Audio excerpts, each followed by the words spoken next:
থেকেই দেখেছি এবং এই মুহূর্তে কিন্তু আসলে তিনি বের হচ্ছেন, তার গাড়ির পর কিন্তু আসলে বের হচ্ছে এখন আসলে। দীর্ঘ 17 বছর পর কারাগার থেকে মুক্তি পেলেন সাবেক স্বরাষ্ট্র প্রতিমন্ত্রী লুৎফুজ্জামান বাবর।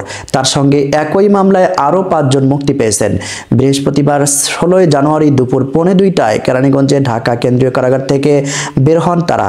তিনি বলেন, সাবেক স্বরাষ্ট্র প্রতিমন্ত্রী লুৎফুজ্জামান বাবর কারাগার থেকে মাত্র বেরিয়ে গেছেন। এছাড়া লুৎফুজ্জামান বাবরের সঙ্গে আরও 5 জন মুক্তি পেয়েছেন বলে জানা গেছেন। তারা হলেন কাশিমপুর কেন্দ্রীয় কারাগার থেকে বিমান বাহিনীর ইউথ কমান্ডার অবসরপ্রাপ্ত শাহাবুদ্দিন আহমদ এবং কাশিমপুর কেন্দ্রীয় কারাগার 2 থেকে এসএনআই এর সাবেক field officer Akbar Hossain Khan, CUFL এর সাবেক এমডি মহসিনুদ্দিন তালুকদার, এসএনআই এর সাবেক ডিজি ও ডিজিএফআই এর সাবেক ডাইরেক্টর মেজর অবসরপ্রাপ্ত রকুনুজ্জামান হায়দার চৌধুরী এবং কাশিমপুর হাই সিকিউরিটি কেন্দ্রীয় কারাগার থেকে মুক্তি পেয়েছেন অবসরপ্রাপ্ত এম লিয়াকত হোসেন।